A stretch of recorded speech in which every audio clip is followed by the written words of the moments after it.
Welcome to Wicked City. This is a Dungeons & Dragons game of heists and criminal politics where a group of petty thieves race to find the Vault of Dragons and its 1 million gold coins. Our players are Schizofreak as Blinken the Gnome Ranger, Kirbitha as Huel the Halfling Bard, Brax as Thorgrin the Dwarf Barbarian, and Sean as Inchi the Goblin Wizard.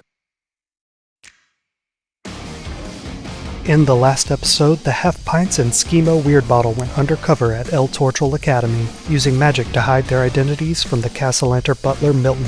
The school is heavily guarded by City Watch. Huel recently had a vision from the demonic used cart salesman about how if they kill the noble child Elzerna Castellanter, it would foil the Castellanter's plans to sacrifice her in order to get to the Vault of Dragons. Let's go ahead and start with Blinken since he's separated from the group and I want to get him back into the school.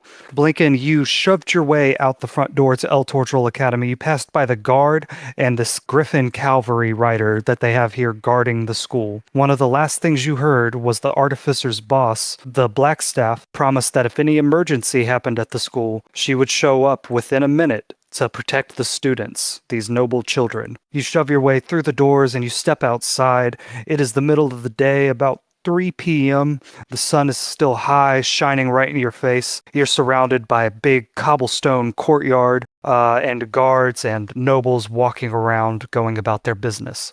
Blinken, what would you like to do? I'll go in eventually. I just don't want to go in right away. I believe you were going to step outside and get an entirely different disguise, because Milton is going to be the etiquette teacher here for a few weeks. So he's going to be here every day with you. Probably then, if that's the case, is look for, like, I would think there's no shop that's, like, right here to give me something. So I would have to look around and get something. Yeah, you'd have to exit the villa and go to a store. You're in the castle ward of Waterdeep, so you'll be able to find a tailor pretty easily, or a potion shop or a magic shop or something like that. Okay, so I'll do that. Just kind of walk around and maybe prefer a magic shop and see if they got any, magical items like a disguise potion or some shit. I don't know. Okay. As you're walking around, you're looking for different shops, and you recognize a sign. Irony's Ironics shop. Irony was the exorcist that you hired to help you deal with Lith. She runs a shop here in town that sells basic magic items. You shove in the door, and then there's a purple-skinned tiefling woman behind the counter, wearing all black and purple, with some tattoos on her arms, and she looks up and says, "Hello, you can peruse to your light." "Oh, hey, it's you, Ghost Bar guy. When's that bar gonna open up?"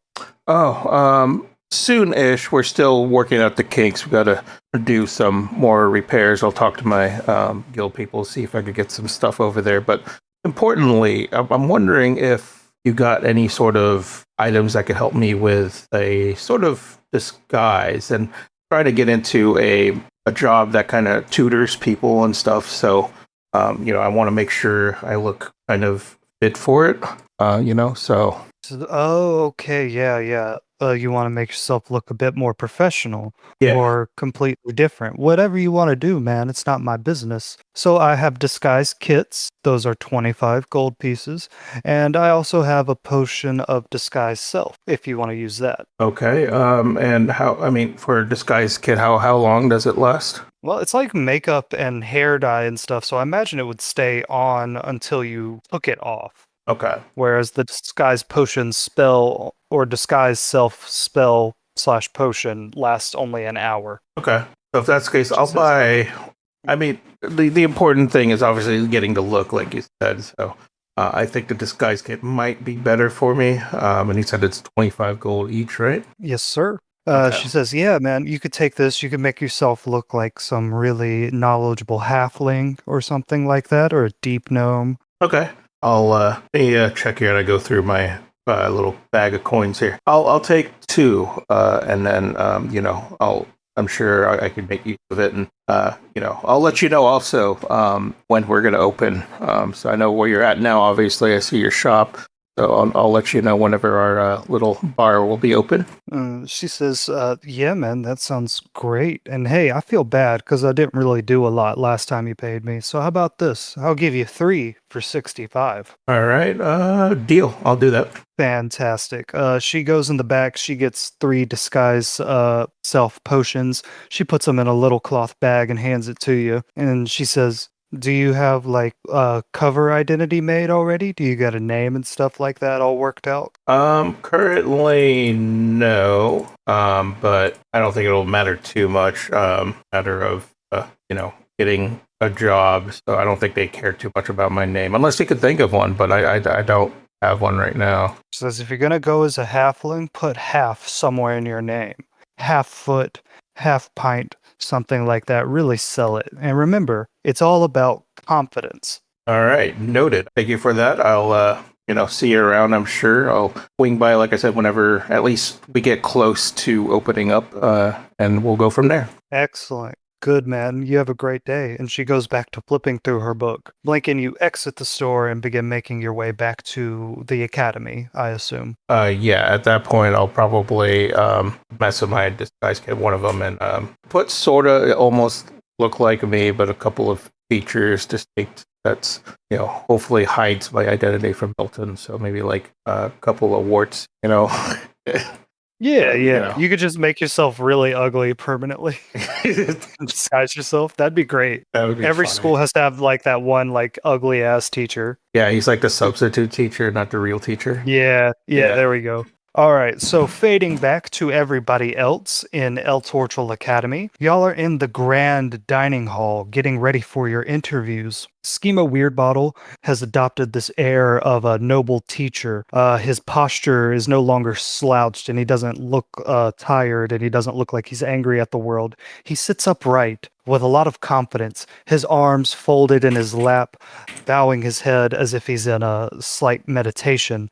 Huel, you look like a half-orc, correct? Describe this half-orc disguise you have on. Yeah, he's got the 2 big honking teeth, like the 2 teeth on the bottom jaw. He's got the orange hair, like tied up in the back. Mm-hmm. And yeah, he's got like just plain commoner's clothes on, like a plain white t-shirt and brown pants. Like he hasn't gotten into his teaching attire. I think you Is said this you had still a a pair 3-foot of orc?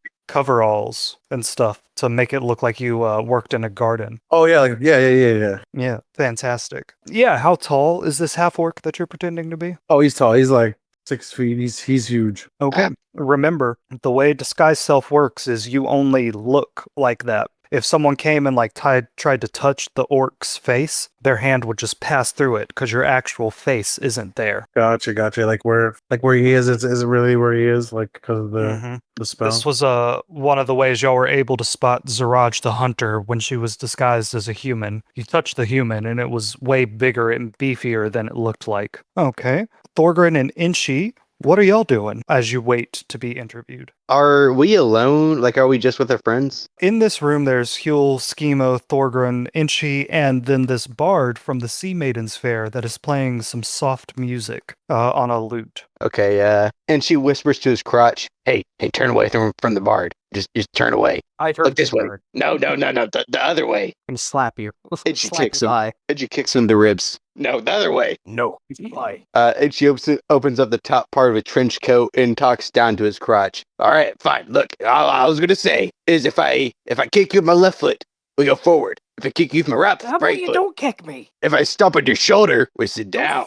Don't forget, I'm like twice your size. Don't kick me. And You're don't gonna be the one forget- on the bottom. And don't forget, I'm the head. I'm in charge.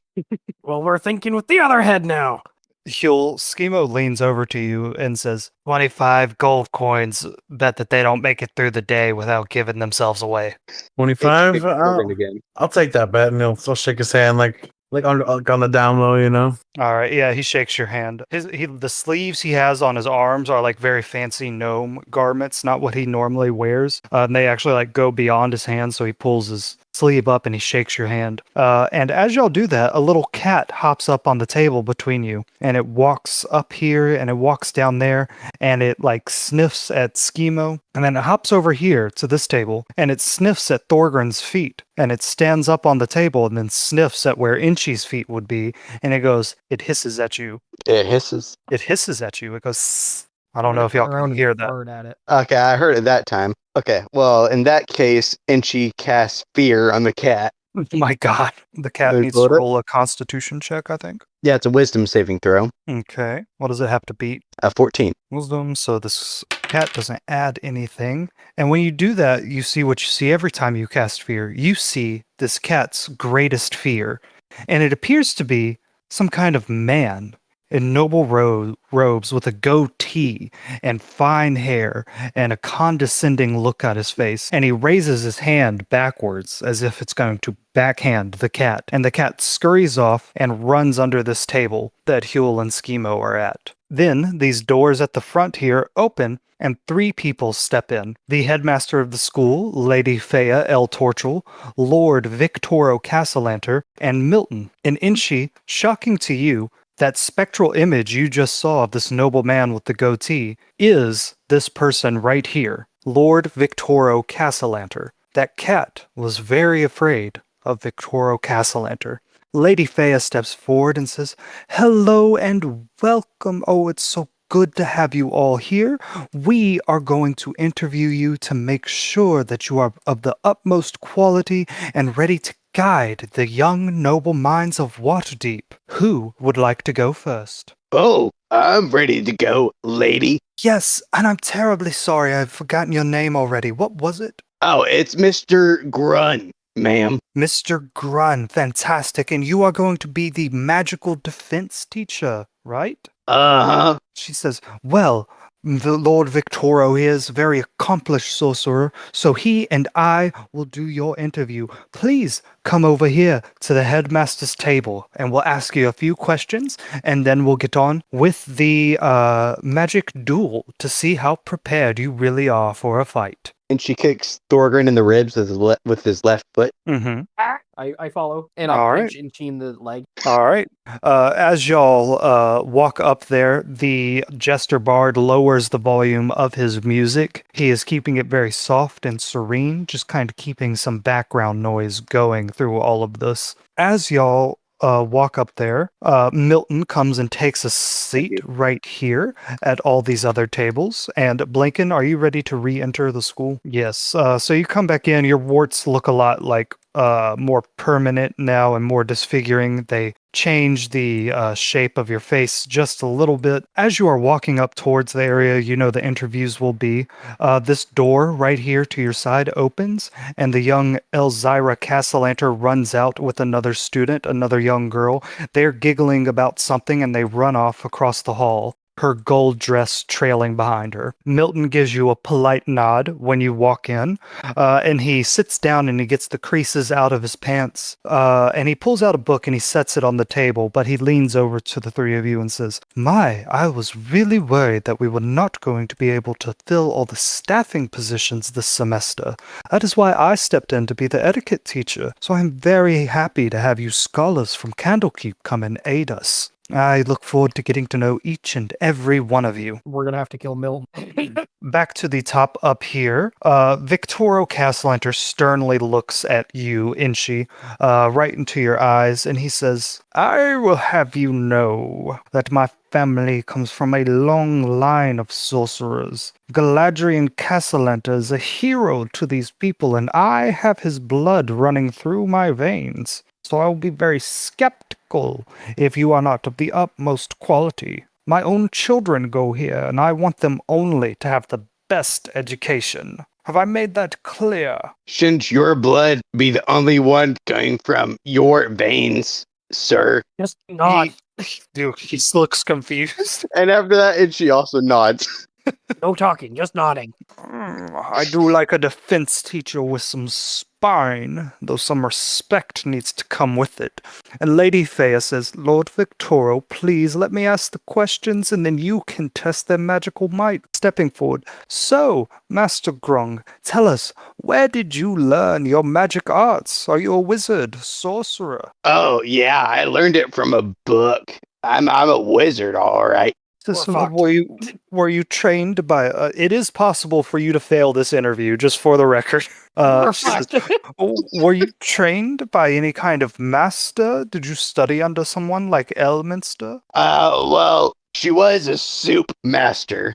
but I don't know if she helped with the magic element of my and I do air quotes training, ma'am. Every word you say, their eyebrows get higher and higher on their forehead. Just ask him to test us. Just ask him to test us. You can test us if you want. Victorio says, and Lady Fea says, well, it's not so much that we doubt your ability, but your ability to understand the interactions with the weave and convey those to the students. We don't want them merely to be able to cast spells, but to know what spells they are casting. Does that make sense, Master Grung? Yeah, I think I fully understand. Just nod. Victorio says, fine. If you wish to be tested instead of questioned, I will throw 3 spells your way, and I want you to defend yourself to your utmost capability. If you can impress me, perhaps I will forgive your lack of formal education. Okay, Inchi, I have a plan. How we can do this. You ready? And she nods. Okay, prepare yourself. Which Thorgrim could not see, but go ahead. When he gets to cast the first spell, I want you to cast like a smoke screen, and then you're gonna hop off my shoulders, right? And then Okay. When the smoke dissipates in his spell, like he casts the spell, he's gonna miss us, right? Because we're gonna step to the side, and I want at you to say, haha, now which one's the real me? And then get ready to cast that again. And then hop back on my shoulders. Okay? Okay. All right. So Victorio steps forward and he extends his hand and he says, the test begins right now. And Lady Fea quickly raises her eyebrows and takes a couple steps back. The tension in the air increases dramatically. It's thick. Lord Victorio is holding out his hand. Pinch. What do you do? So then, and she casts minor illusion to cast smoke all around him. All right. As you create that smoke, Lord Victorio startles and he steps back to defend himself and he touches this table right here with that hand he had extended. And lightning springs from his hand and touches the table. He was going to try to trick you with a shocking grasp, but you were able to throw him off of his feet and start the battle on the upper hand. So what were y'all planning to do after you cast this smoke? Okay, so in my mind, Inchi made enough smoke to cover us head to toe, right? Yes. I'm going to lift Inchi and put him down 5 feet to my left, Okay. and then I'm going to step 5 feet to the right. So there's a 5-foot gap between us, even if I Okay. have to hop on the table. That's perfect. So I'm going to separate between us, and I'm going to have the cloak on the floor between us that we were wearing. Inchi is where he is. I'm where I am now.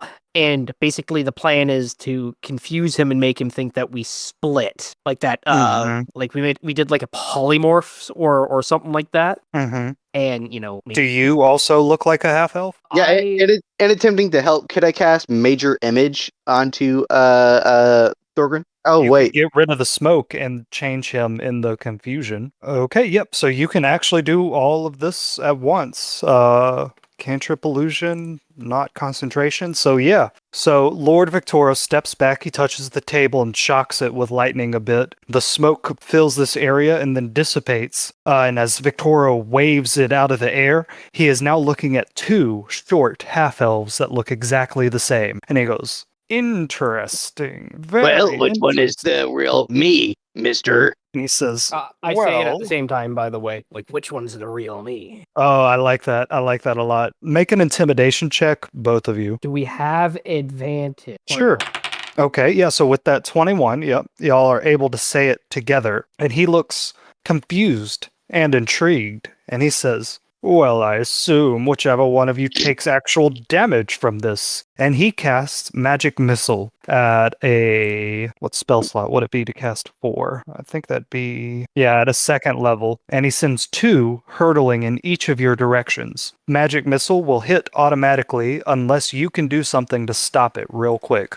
Okay. Counter spell, running behind something, splitting First yourself time. into 4 people. I don't know, whatever y'all want to do. Well, first off, I need to get rid of all my level 3 spell slots because I already used all that up. While they're thinking of how to dodge that, Milton says, oh, I've tried to get Lord Victorio to stop playing with his food before he eats it, but some people never grow up. Okay, hold on. Let me read the description. Well, I know what I'm going to do. Mm-hmm. Yeah, Thorgrin, you have 2 coming your way. What do you do? I'm going to eat it. You just gotta eat it? Okay. Well, I don't have. And she's going to try in invisibility. Just a So- second. Are you letting it hit you, then you're casting invisibility? I gave y'all a reaction to this because this isn't like actual combat. It's a test of your skills. So I gave you a reaction. Okay. Yeah, I'm going to assume that I just cast invisibility and try to dodge this magic missile. Okay. I'm going to eat it and tackle him. Okay. All right. So Thorgrin, you are going to take 2d4 of damage. You took 6 damage straight to the chest. Inchi, you immediately made yourself invisible and moved, I assume, behind one of these tables. And since he can't Sure. see you anymore, the magic missiles sail right on past you into the wall. It is now y'all's turn. Thorgrin, you already know what you're going to do, so Yep. go ahead and tell me. Rage, jump off the table and tackle him. Okay, you're going to need to roll a grapple check to hold him to the ground. Athletic? Yes, strength check. 15's not bad. All right, Lord Victoro, as you tackle him, it's a nat 1. He is a lord. He has never had to do physical labor in his life. He seems to have been weighted on hand and foot by Milton his entire life, so he goes down like a fucking featherweight.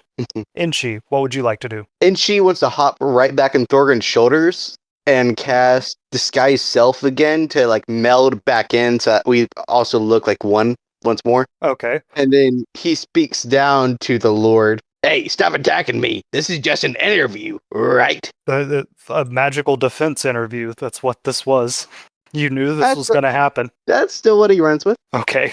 I just want to retcon something. Uh-huh. So I do tackle him. I do dive off the table. And as I'm diving, I'm just going to be like, magic for defense isn't everything. And that's when I just, like, drop him. All right. So you have him on the floor, you have him grappled. He can't get up and move, but he can still do actions and make attacks. And he says, "Yes, sometimes the best defense is a good offense." And then he looks directly at you, Inchi, and his eyes turn into mouths that have dozens of sharp teeth in them. He casts Eye Bite. Okay. Inchi, roll a wisdom saving throw. 14. The spell save DC for Victoro Castellanter is 17. He is a high-level sorcerer. He is a 12th level sorcerer, actually. So, Inchi, you are not able to resist. Inchi, you have the incredible feeling that you should dash away, run away from Victoro as much as you can. And even though you have this feeling, your feet move on Thorgrin's shoulders, but you're not connected to the ground. You're sitting on Thorgrin's shoulders and he's holding on to you. So you feel panicked, but you don't actually move. Thorgrin, what do you do? That's a nice trick, bucko. At which point, with my free hand, I'm going to rip some cloth off, shove it in his mouth. Can't cast verbally now, and he's grappled. So y'all are falling and twisting over each other. Thorgrin, you're using your rage to hold on to Inchi and do this. It's all very confusing, and Victoro is astounded because from his perspective, y'all just resisted one of his most powerful spells and it had no effect. And then suddenly he's on the ground, he can't move, and there's a cloth shoved in his mouth and he can't cast spells. And Lady Fea steps forward and says, Okay, I believe that is enough. 3 rounds of spells is all you wanted, correct, Lord Victoro? And through the gag in his mouth, he goes, "Urgh." And she pulls it out. Speak up. Gonna drop rage. And then she pulled it out. Victoro's eyes go back to normal, and Inchi, you no longer feel afraid of him or feel like you should run away from him. And as the gag leaves his mouth and Thorgrin lets him go, he stands up to his feet and he takes a moment to adjust his clothes and get any dust off and wrinkles out. Stands up and he says, "Well, that was certainly interesting. An ability to think on your feet, keep your opponent guessing, and shut down his ability to do spells. Whatever Soup Master taught you, I believe taught you very well. Interesting. Most interesting indeed." Yeah, she Lady was my Fea. mommy. Lady Fea, despite this person's lack of formal education, I want them teaching my children how to think on their feet just like this. Good show, gentlemen. Very good show. Please take your seat. Inchi, can I have my sock back? My foot's cold. And she opens up the collar of his trench coat and like drops it down. Just drops it down the neck of his trench coat. Yeah. Victorio says to Lady Fea, make sure that they wash their clothes. Ugh, disgusting. Ugh. And she nudges Thorgan with his right heel to turn around, whether he understands it or not. Okay. Lady Fea says, and that makes Lord or Master Grung our new magical defense teacher. Congratulations, congratulations. And even Milton gives you like a very soft golf clap as you guys take your seat. Lady Fea steps forward and says, all right, Masters of Candlekeep, which one of you would like to be interviewed next? Very good job, guys. I thought that was going to go badly for you, but y'all, that was really cool. That's all to Brax, man. Thank you. Appreciate it. Yeah. It was a team effort, so Huel, Blinken, or Schemo, which one do y'all want to go next? Blinken decides to go next. Okay. You would step forward towards Lady Fea, and she actually sits down at this table right here. Victoro comes and sits beside her, and Milton comes and sits right here. He will sit in for this interview. Lady Fea says, and please, sir, do remind me of your name. Blinken introduces himself as Blinken, choosing not to use a cover name. Victoro says, and what made you leave your guild to come and teach the noble children? Do you hold any resentments towards noble kind? Blinken says that he does not view people differently based on their heritage, and that he believes everybody can and everybody should have the opportunity to learn, and that no one is better than others.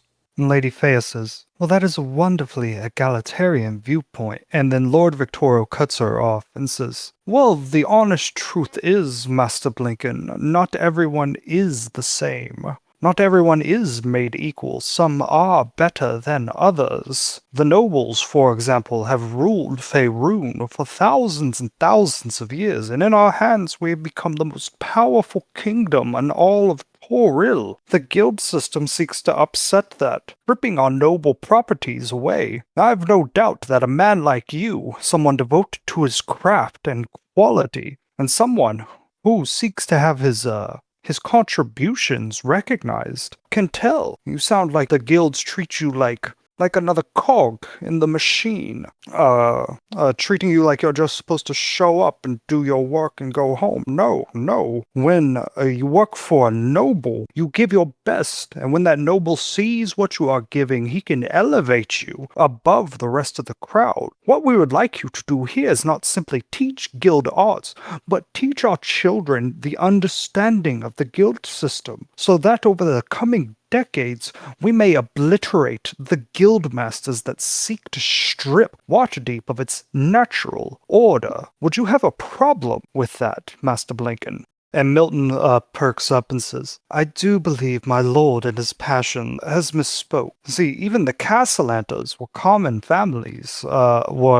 family over 300 years ago. But it was their excellent devotion to the craft of financing and accounting that allowed them to come up and be named nobles by some of the founders of Waterdeep. And I do get what you're saying here. See, the guild masters are simply interested in profit. They want you to go into the guild and churn out the same woodworking project every day of every year, and the quality and the craftsmanship dips in order to just get things out the door and get them to market. When you work under a noble, everything you do is a reflection of that noble. And whenever we are training managers, as we will train at this school, we want them to know that they are serving a higher purpose, not merely building a table or building a desk or a war machine, but building something for a noble family. And as long as you can constantly put that into the minds of these students, that they are here to serve a higher purpose, I think you will fit in very well here. Well, that I can agree with. I will say that my goal is to make sure whoever is going to be in my school or in my class, so to speak, I will show what I've learned, and I will show what effort it takes to make whatever craftsman experted as they can be, because I do believe in if you actually work on whatever item, whatever it may be, maybe a bow or maybe some type of boat or something, that whatever you could provide, then it will be at the utmost best, perfect way of building, make sure that they know what this does and what that does. Lady Fea says, Well, I am happy that we have someone here with such devotion to craftsmanship and quality, rather than mechanized production and quantity over quality. Master Blinken, I do not expect you to know every guild art. Every year, the knowledges and services of this city expand, and there are more products made than ever before. Please do tell us what guild arts you would feel comfortable teaching, so that next semester we might bring in someone else who has a different set of skills.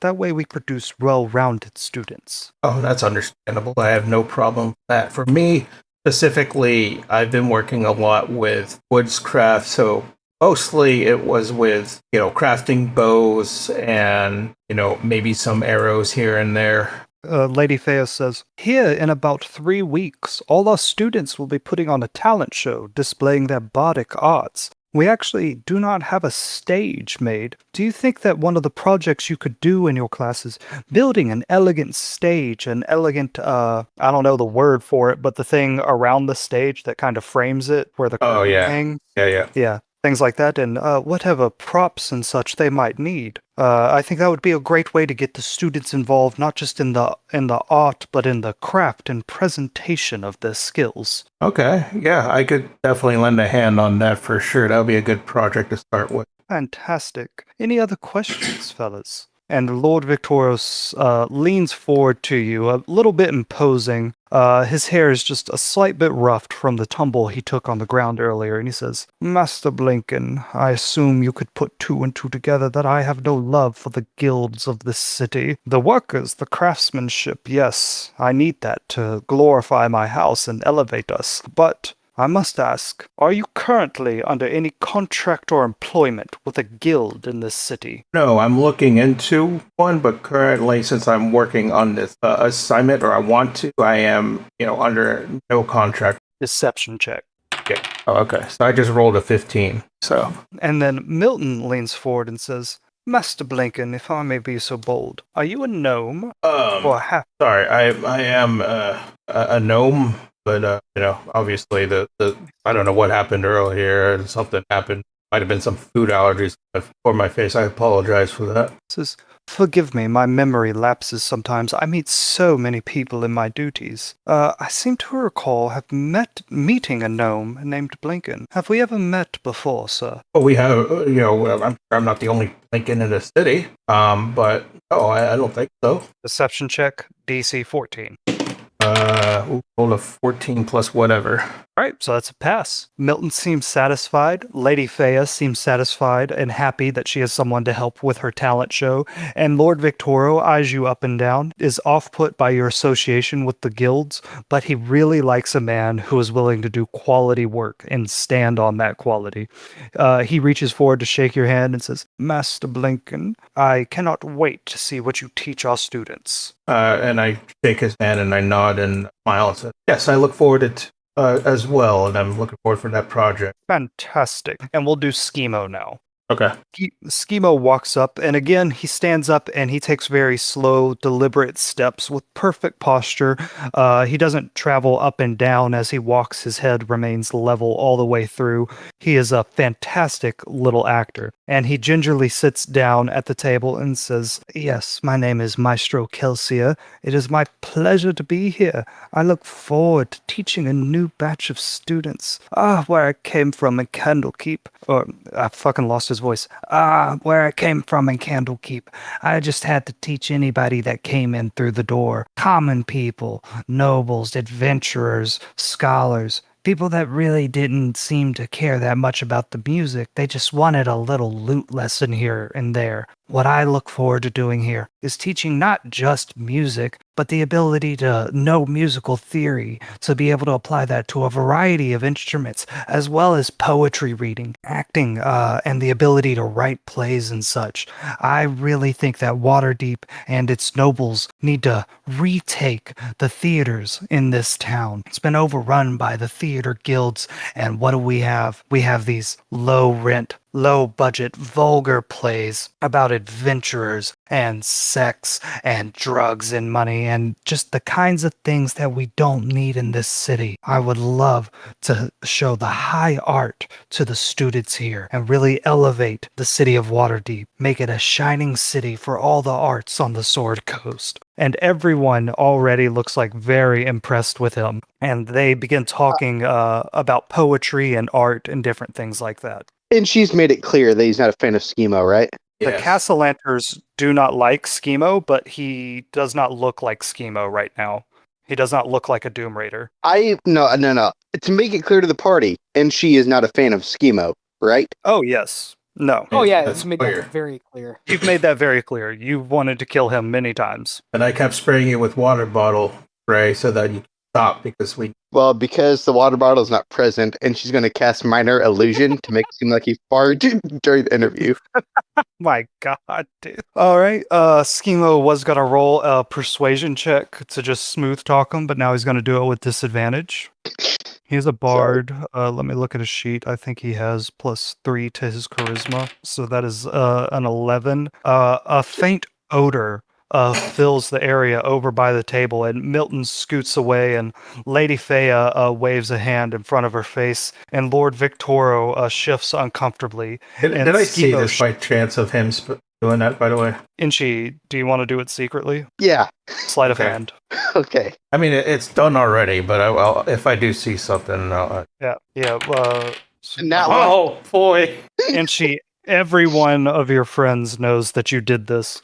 The stench even reaches over to where y'all are, and this cat actually darts out from under the table here and continues scurrying, and then it gets to this wall, and it just runs through the wall, passing through it with a shower of magical sparks. All right, so when that happens, I'm just gonna lean, sit next to Inchi, and I'm gonna give him a whack in the head, like in the back of the head, and say, "So, how did your interview go?" Really loudly. and she wallops Blinken on top of the head and says, "Oh, it went pretty good. How is yours?" And she wallops him again. And I'm gonna whisper in his ear, and be like, "You need to stop doing that. We need him." Oh, maybe. Schemo says, I do deeply, deeply apologize for that. Please forgive me. Our road from Candlekeep has been long and arduous. We have not had access to a laundromat for a while, and I've had to eat the most disgusting of street food that disagrees with my stomach. I do not miss Candlekeep, but the hearth at the bar always had the best, most high-quality food, and this peasant food simply doesn't agree with me. Lord Victoro says, well, despite your rudeness and your lack of tact, I think I can forgive it. I probably wouldn't be much better if I had to walk all the way from here to the Southlands. Milton, do see that all of these folks receive a fine meal and some good detoxicating tea. They can get this out of their system. Mr. Kelsia, I do have a request. My daughter, Elzana, she has been going through a fit of the blues recently. I was hoping that you could take a special interest in her and teach her. There's a special lute that I'd like her to be able to play at this talent show. Would you be able to devote a few of your nights to giving her special tutelage? I would, of course, pay you extra for this. And Schemo says, well, of course, if a lord demands it, or even asks of it, I would be happy to do so. And he bows his head, and you can tell that he grimaces just a little bit. Oh, he hates sucking up to lords, and he especially hates sucking up to Lord Victoro, Castellanter, but he'll do it. The four of you perk up. A special lute. Y'all know that somewhere in this school is the Golden Axe, Froggy's old lute. Y'all haven't told Schemo about this, though. But that golden axe is what the golden keys asked you to get. It would be a very powerful magical loot. It would also be worth quite a bit of money, and it has some significance to both the Doom Raiders and the Castellanters. So if you got your hands on it, you could sell it, you could use it as a weapon, or you could use it to gain favor with the Castellanters or the Doom Raiders. They continue talking about poetry and such for a little bit, and then Schemo seems to smooth over the fart. Fucking Jesus seems to smooth that over, and he goes to shake their hands, but none of them shake his hand back because they're all nobles and he smells bad. And he says, Yep. I promise that come tomorrow I will be fit and fresh and healthy again. I do look forward to that detoxicating tea. Please forgive my rudeness. And he bows his head, and then he bows his entire body, and he walks back over to the table, and he comes around, and he shoots you, Inchi, the fucking death glare. As he's staring at me, it's just gonna cast another minor illusion. Make him let out a wet one. Oh, God, really, man? He What He just kn- happened? he made him fart again. He made the sound of a fart. When he notices you doing this, he says, "Oh!" He starts like singing really loud in like an opera voice, and it's really loud and convincing. Well, let me make him roll a performance check. It's not loud enough though. Jesus Christ. And he says, and that was a demonstration of the music that I will teach your children. And Lord Victor shoots him a side eye, and they go back to talking to each other. And you hear the words "part-time" come out of their mouth. Oh yeah. And just grinning wide at Eskimo. Emo just goes back to sitting, and he bows his head, pretending to be in meditation again. But you get the distinct vibe that he's planning revenge. Yeah, All that's right. fair. The jester over in the corner continues playing a soft tune. You can hear the sounds of children moving from class to class outside, and every once in a while you can hear the sound of full plate mail as guards change their position in the school. After about 10 minutes, a woman steps in. These are one of the mages that you saw lighting torches by magic earlier. And she says, Lady El Torchel, classes are done for the evening. Are we going to have dinner here in the hall, or should I dismiss the students to their dormitories or their homes? And Victorio stands up and says, I will be taking my children, Elzerna and Tenzero, home this evening, perhaps every other evening. I want to keep a close eye on them in these difficult times. And Lady El Torchel says, Of course, Lord Castellanta, you may do as you wish. Myrna, send everyone up to their dormitories and have the teachers come in and have them meet our newest guest teachers. Milton, would you mind running to the kitchen and making sure that everything is in tip-top shape for these students? I'm writing a note in the trench coat, by the way, that basically, like, I, Mr. Grun, may appear as multiple different appearance. I might have multiple appearances. I am always working on my illusion magic, so please forgive any confusion it causes. And I'm going to hand it to Inchi. And just starts reading aloud. I, Mr. Grun, may appear as many different images, people, because I am, and I do air quotes, I'm working on my illusion magic, so please forgive. It's kind of smudged. It's not Okay. easy to write with gravy.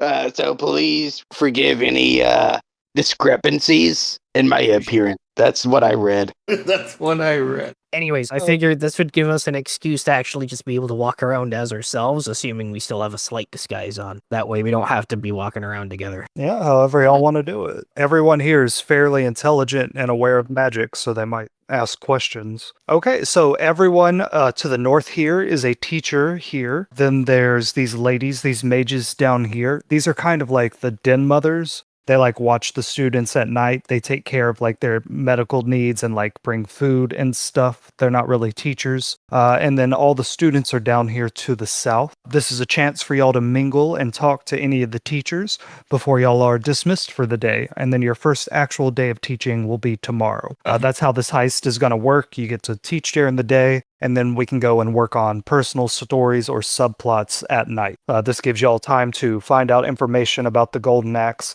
plan the heist. What would y'all like to do? Inchi. And she peers into his trench coat. What? Okay, so read that note. And then she starts reading off the note to him. Okay, so you understand- Illusion. I might appear different. Yes. Blah, yes, blah, you're blah. right. So you understand what the note says, right? I think. Okay, hand me the paper. And she shoves it down to him. I'm gonna eat the paper. That's Okay. It's gross, man. Fantastic. I'm gonna stand up And and you start can't walking. say anything. I'm gonna start walking why I Inchi make towards funny. Lady Faye. Okay. I'll drag Okay. you both together. So, Inchi, tell her in the most normal way you can Were you going to Yes, finish yes. that sentence? No, just in the most normal way you can. And she pokes his head back out of the trench coat. Already Looks at halfway there. You've been walking with your head in the goat.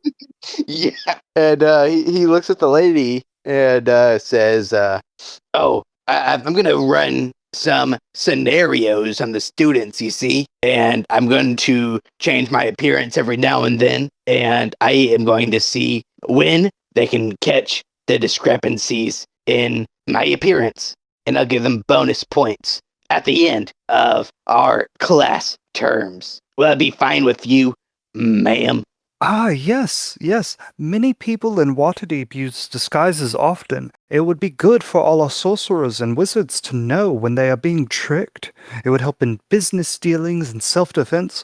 My Lord Grung, I appreciate how you can think on your feet, and I hope you can pass that on to our students here. And this ghost kind of like floats up behind her. This is the ghost that was teaching anatomy of monsters earlier, the one that tied a kinku to a chair and said that it didn't have any thoughts or feelings and it was just a monster. He says, would that not be confusing for the students or any type of security risk, Lady Fea? Oh, Mr. Ghost, it's the point for the kids to learn from the confusion. Life isn't always clear. Not only would it be a challenge for security, but it would also help improve security and the faculty senses if they didn't catch on. Lady Fea says, well, school security, even though you are a defense teacher, will not be your job. We have many of the Castellanta family guards, City Watch, and even the Black Staff herself has agreed to help us with security. And at night, all the doors are locked, with charms put on them specifically by the artificer herself. Some of the highest quality magical charms in the city. And Milton says, yes, we paid quite the shiny copper to have her come and do all that. Oh, wow, the artificer herself, you say? Oh, her reputation precedes her, I see. Yes, the artificer. Comes from a common family, but very smart, I do say, even if she has been slipping as of late. And Lady Fea says, oh, did you hear what happened to her at the Court of the Dancing Moon? Terrible incident there. I don't go to moon stuff myself, so I don't think I heard. This tiefling steps forward and says, I was actually going to be at that Court of the Dancing Moon. Normally, I don't ever miss an opportunity to dance. Unfortunately, some business with Scalderang kept me away. I guess the gods were looking down on me. And Lady Fea says, yes, Master Joster, master of the physical arts. He teaches painting and art history here. Yeah. And then she kind of like laughs but stifles it. Says, oh, Master Grung, have you never looked upon a wonderful tapestry and had it bring out feelings within you? I remember this one painting I saw, but it made me cry. Who's talking right now? I'm whispering this to Inchi. Okay. I'm whispering this to Inchi. I remember seeing a painting, except it made me cry, but not from my eyes. And she says, I remember I was crying and I saw a painting and I was like, whoa, a tapestry. Oh, and what wonderful work of art was it that drew this emotion out of you? Perhaps I could teach a lesson on it and invite you along. Tell him the artist of the painting was Hewence Hefneronius. It was a painting of Hugh Fenaris, and it was like a lot of dirt and trees and chickens and rocks. It was a booby painting. And movies. Oh, Jesus. Lady Fea says, I'm not familiar with Master Huey's work. Perhaps I should look it up. And Josta says, oh, no, madam, you don't need to do that. He paints bunny rabbits. Oh, is it red rabbits? Snow bunnies. Victoro notices you say that, and he says, who just spoke of the ruby rabbits? I said red rabbits. He says, we will not mention that group of miscreants here in this school. If my family still had control of security in this city, we would have wiped out their encampment long ago. And she lightens up. Oh, you also don't like the red rabbits? He says, the ruby rabbits are a bunch of commoners that have lost their place. They think that no nobles nor even guild masters should exist. They would upend this city and its prosperity and burn it all down out of spite. They look at our gold, they look at our manners that we have earned, and they think that it is somehow theirs. This is disgusting. They have been protesting outside our museum. They're one of the reasons we have banned commoners from El Torcho Villa. Don't you think that Ruby is too fancy a name for these rabbits? Just call them red rabbits. Milton steps forward and says, well, they're actually an offshoot of the Emerald Enclave. They're a more extremist sect of those of tree-hugging druids. They went from emerald to ruby to describe the blood they wish to spill. Ask if they have any gigs out on them. Do you have any gigs out on the red rabbits or the Bounties. emerald bounties, sir? Victorio steps forward and he says, my, you are full of surprises. Here, come with me and let's discuss. All right, does anybody else want to have a conversation? I would probably just do like a mingle for me, just kind of introduce myself and Pick somebody. Yeah, same here.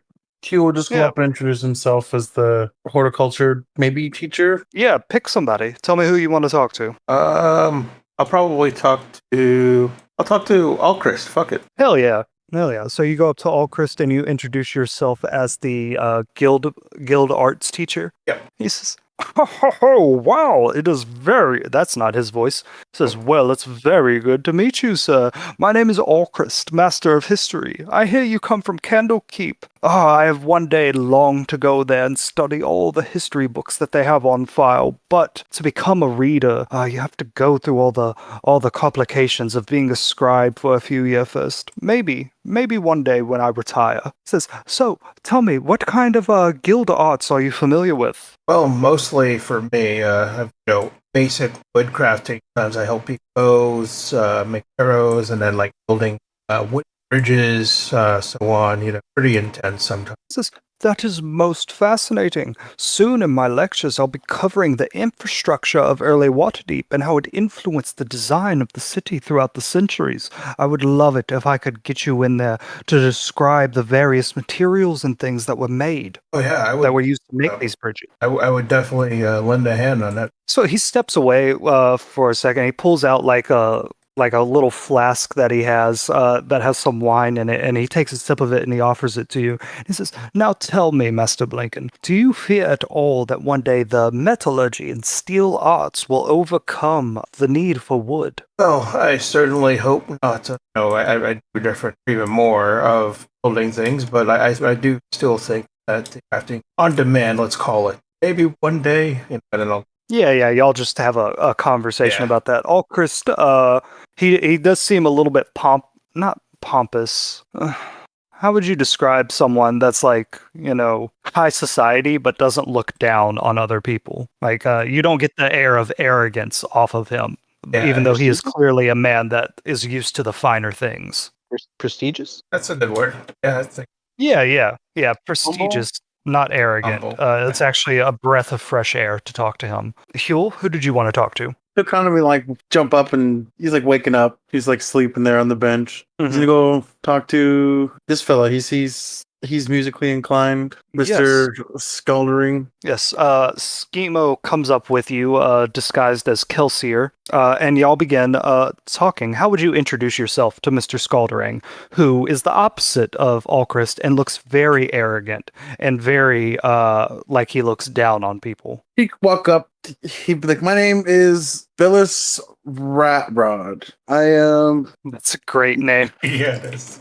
looking for a Perfect. position here. I'm looking forward to working with you and the other members of the staff here, and I'll go up and give him a handshake." Skuldering, when you offer your hand to him, he extends only two fingers, his index finger and his thumb, and he just lightly shakes your hand and says, "Yes, I was told that you would be the master of horticulture and pottery or something as like that. Tell me, do you really think you'll be able to get a whole semester's worth of lessons out of that?" I hope so. Maybe in a semester and a half, crunched into, a compact, shorter semester, you know? Says, yes, yes. Well, please, when you teach these students, do not let them go wild and fancy. Teach them the proper, exact, and perfect way to do things. When I teach them to sing or to play an instrument, I really try to stamp out this creativity and this need to express something in themselves. The music is already on the page, and they should play what is on that. Schemo clenches his fist beside you. This is like his exact opposite of the way he thinks about music. Roll a perception check on Skalderang. I'm gonna say Schema looks at me and he's also clenching his fist because he likes Oh, yeah. music.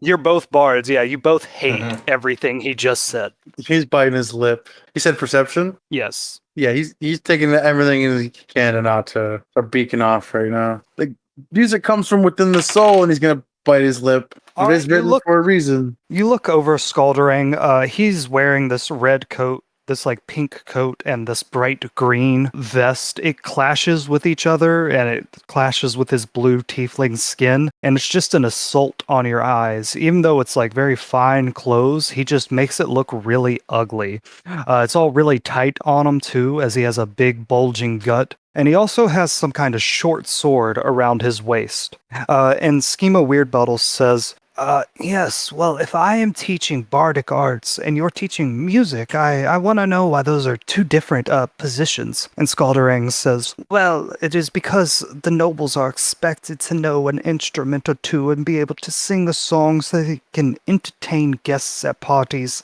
For these children, it's very important that they are seen by other noble parents as being someone who is able to go up on stage and sing a full song properly in the exact right Elvish or Dwarvish. It shows a level of class and education, and it really makes sure that they all have the same histories that they can refer to, the same kind of arts that they can discuss, so when they go off in their adult lives to make their deals with other nobles, everyone gets along together.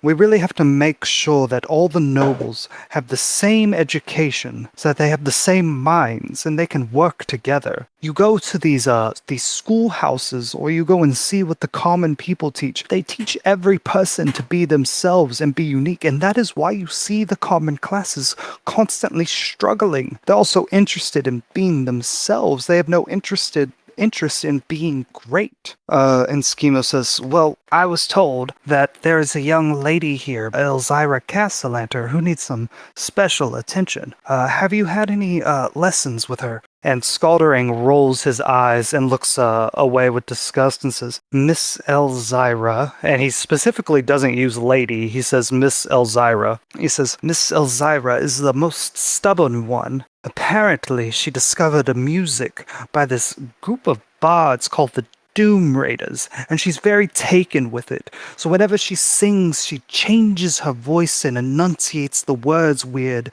She says it brings out the emotion, and it is just revolting. It's disgusting. Music has rules.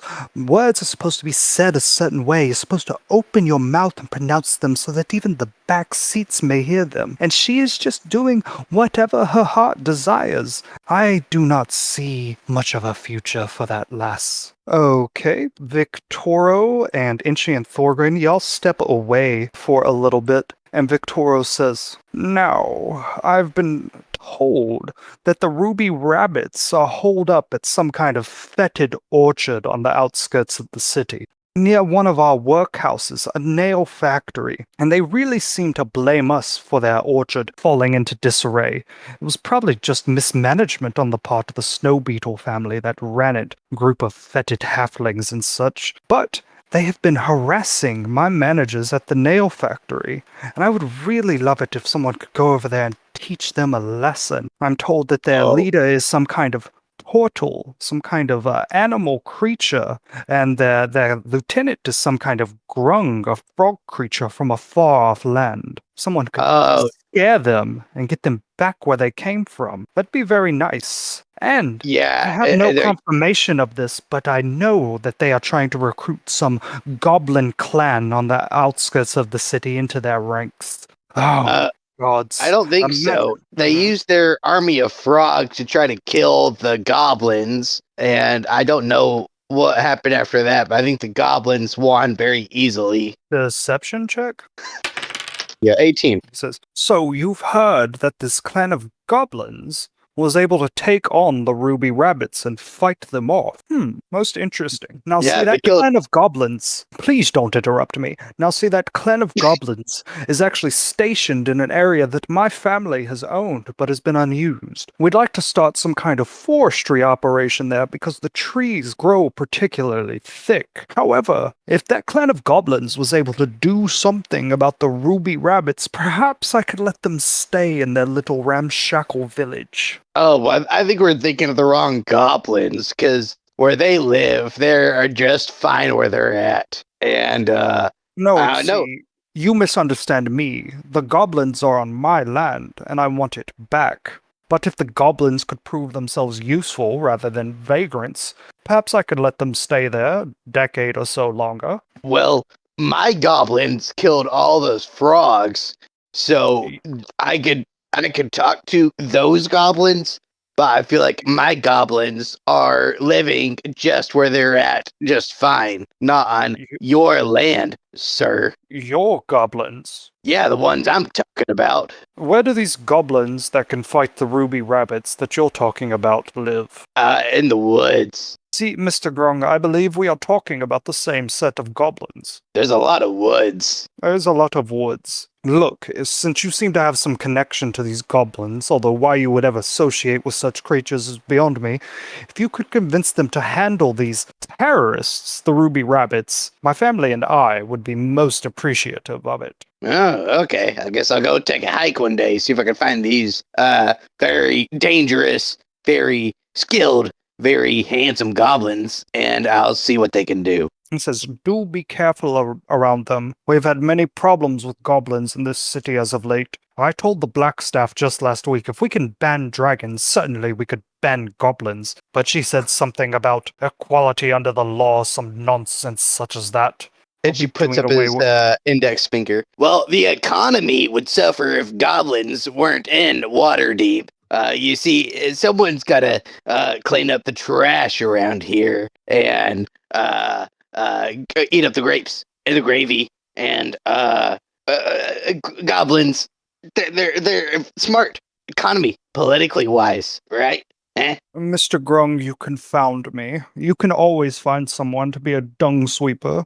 Doesn't have to be a particular race. But I suppose us thinking differently is what makes you able to think on your feet so much.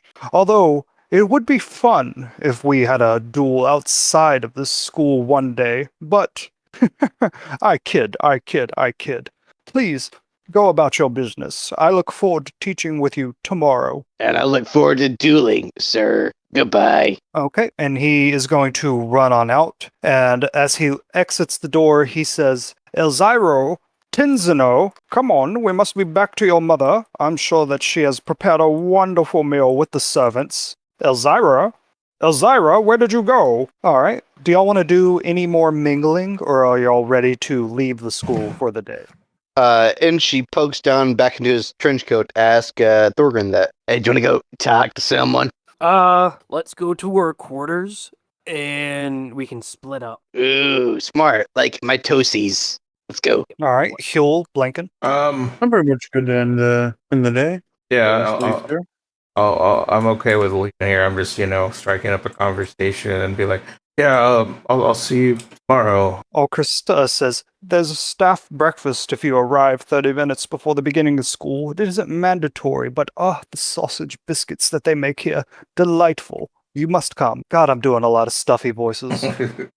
Yes, 30 minutes before. Yes, okay, all right. Yep. As y'all exit, the other teachers continue to mingle along with these mages here, talking about sleeping arrangements for the students from foreign cities that are going to be staying in the school during the semester. And y'all walk out and you notice 1, 2, 3, 4, 5, 6, 7, 8, 9, 10, 11 students, one of which Victorio Castelander is standing by and holding his hand. It is a young boy with blonde hair, wearing all black robes made with a fancy pattern. And you hear Victorio saying, Elzyra, where did you run off to? Girl. He turns back to the few of you and he says, Could you fellows help me look for my daughter, Elzerna Castellanta? She's wearing a gold dress, I believe, today. I want to exit the school and get back to our house immediately. Oh, yeah, that's unfortunate. I thought I saw her somewhere.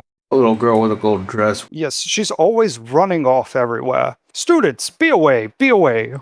Make room for these people to watch. And you see about half of the students exit the school, and another half of the students start running up these stairs here, laughing and talking to each other. And they're going to go upstairs to their dorms. Lord Victoro and Tenzero are going to leave this way. Roll a perception check on Tenzero as he leaves. All of you. Ooh, I rolled a natural 20. Ooh, fantastic. Perception is wisdom, right? Yes. Then I believe that's an 18. I rolled a dirty God. 20. Damn. Oh, nice. And Huel got a 19. What'd you get, Inchi? 18. Holy shit. So all of y'all did really good. So as they walk, Victoro actually has to pull Tenzero. He's just kind of staring at y'all with blank eyes. And he walks along. He seems very disinterested. And as they walk along this green magic, this sliver of the weave that's been made visible in the school, he reaches out his hand to try and touch it. And you notice that the weave retreats and doesn't let him touch it. It actually seems to resist him in some way, and he looks at it coldly and with anger in his eyes. He is about 8 years old, and he is about the height of his father's waist. And they exit out this door to the side. Standing here in this hallway now, you can hear the students upstairs. You can hear some teachers talking in the grand hall back here. And y'all look around for Elzerna. And since all of y'all got a really high perception check, you kind of hear some singing coming from this room right here. And you hear someone singing notes very clearly and very crisply, but without much soul to them. And Schemo says, Hey, that's one of our songs. And his posture falls back to its normal self, and he quickly scurries over to this door right here. And he cracks it open just a little bit, and you hear someone singing in Elvish. Their pronunciation is perfect. Every note is right on cue, but there's no real soul to it. And Huel, you especially notice this because you know what song they're singing. It's one of the Doom Raiders called The Inn. Schemo opens this door. Does anybody want to look in? I'll take a peek. Oh yeah, for sure. I'd be interested in the song. That doesn't You just- sound right. And she just whispers to Schemo, they got a pretty bad taste in music. And he says, I will feed you to a fucking griffin, little goblin. I swear to all the gods. I'll All cut right. your toes off, you better shut the hell up. He says, Okay, you two can get a room later. I'll fry your ears in oil. And he opens the door a little bit, and y'all peek in, and you see Elzynra. She is sitting at a piano right here, and she is playing it perfectly with just a few of her fingers. She hasn't really mastered using all her fingers to play, so she's just playing the basic notes, and it's perfectly on rhythm. It's perfectly to the notes, and her singing goes along with it perfectly. It's very technically skilled, but it's just so stiff. It doesn't feel fun. It doesn't feel flowing at all. And you see her sigh, and she says to someone, she goes, it just isn't good. I don't like it. I don't know why Father wants me to perform at the talent show like this. He says I have to show off to the master. But who do I have to show off for? I'm a Castellanter. I don't want to do it, but I'm worried that if I don't, he'll do he'll do to me what he did to you. I don't know what to do. And you hear a soft, deep, raspy voice say, "Play from your heart." And Elzira wipes away her tears, and she puts her fingers on the piano, and she begins playing again. But the notes aren't perfect this time. Her fingers slide. She holds notes just a little bit longer than they're supposed to do, or cuts them off earlier, and it has just a little bit of that soul in it. And she begins singing, and just like Scaldering said, she cuts some words off. She really enunciates the end of them. She puts some anger or sadness into them. And she's singing in common now. And she sings, I've got front row seats to the best of the balls. When I grow up, I want to be nothing at all. Save me. Get me the hells out of here. Save me. I don't want to die. I want you here. And then she whispers, if you can hear me, then save me, save me, save me. And she begins crying again. And you hear that voice, that demonic, raspy voice say, I thought it was beautiful, sister. And she says, thank you, brother. And she stands up and she adjusts her hair and she begins to lead the room and she sees that it's open and she startles. And then Blinken, you hear something that you've only heard once before. That night in the yawning portal that Galanus got scared. You hear the sound of chains dragging along a wooden floor. What do you do? I'll probably kind of look around and I'm like, sorry, I thought I heard something. I heard some beautiful singing, and I was just curious. Don't worry about me. Don't worry about me. I was just practicing for the talent show. Please, you must excuse me. You must excuse me. And she comes here and she tries to push her way past y'all. Do you let her? I mean, I would. And she stuffs his face back into the trench coat. Hey, should I let this little girl go? I mean, We know about the prophecy about her dying to foil the Castellanters, right? Yeah, she told you about his vision. Yeah. Where the voice said, if you kill her, you foil the Castellanters' plans. I mean, we don't have I'd to rather kill not her. kill a kid. It's not about what you want, should I? No. No? Okay. Everyone's doing the killing. It's me. That's fair. And she pokes his head back up.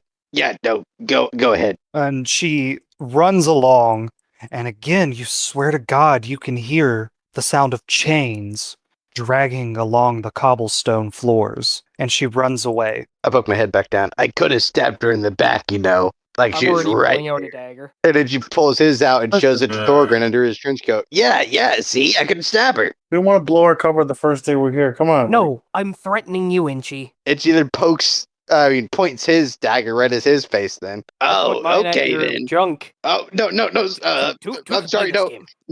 Thorgrim. I'm sorry.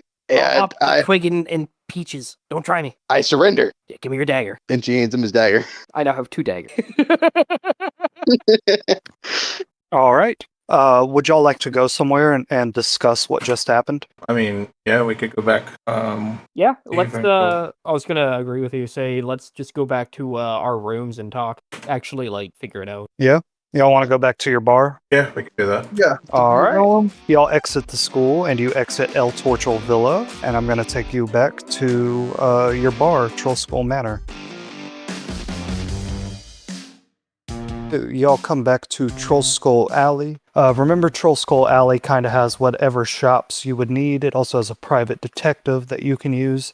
And Inchi, it also has access to a sewer if you would need something like that. Gotcha. So y'all enter in through the double doors that swing inside. You see Lif at the bar. It looks at you. Y'all haven't really done anything except clean this area. So there's no real drinks to serve you. You've kind of blown through whatever good wine was still here. Aranex scurries over from underneath a chair and climbs up to you, Blinken. And when he was smaller, he used to be able to climb up and sit on your shoulder and stuff like he is in your picture. But he's kind of too big for that now. So it's kind of like a big dog that doesn't realize it's big trying to climb up on you. Yep. And Schema says, gods above and below, I'll never get used to that. Just an actual dragon in Waterdeep. It's incredible. And he says, okay, so we made it into the school. That seems pretty good. I wasn't really able... I looked over Victoro Castellanter. I didn't see any red gemstones on him. That little brat of his, Tenzero, I believe his name is, he had this red clasp on his coat holding it up, but I think it was made of metal and just painted red. So I don't know where their red gemstone is for the Stone of Aranex. And he says, and what the hells is going on with that Elzira girl? Yeah, I don't know. I'm just kind of double checking. I did hear the chains. Right? Mind flayers, man. They possessed her. Went in her brain and took it. I You're heard talking crazy. Cut it up. I heard something, and then she cast minor illusion to make Schema fart again. The character of Schema would absolutely just fucking thunderwave you into the wall and shit, but I as the DM don't want to start a fight. And so he just looks over and goes, God, Lif, keep it together. And he waves his hand in front of his nose. And Lift goes, what? What did I do? Like shrugs its shoulders. My first are cantrips. I can do this as much as I want. He says, is that what that sound was? Chains? I thought I heard a voice too. Was she in there alone or with someone else? Think something. Following her? I don't know. Possession is the right word for it. I didn't visually see anyone with her. None of you did. Neither did No, I. all we did is hear. Do you remember what you heard?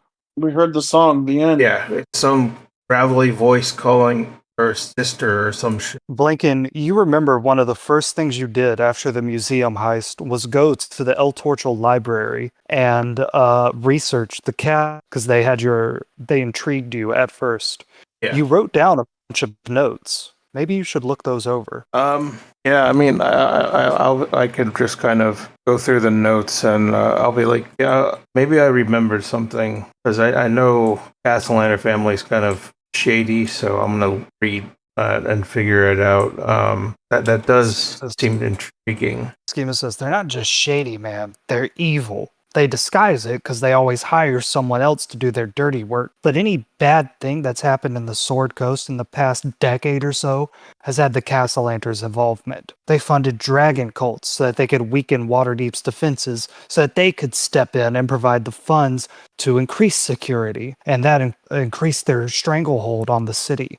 They sent people to try and kill storm giants and take magic weapons from them, and I know damn well they were working with Manchun. I saw Victoro in Manchun's tower the night we killed his simulacrum. But of course, nothing ever sticks, because even though the City Watch will get all up the Doom Raiders' asses, they never ever go after the nobles. Oh God! All right.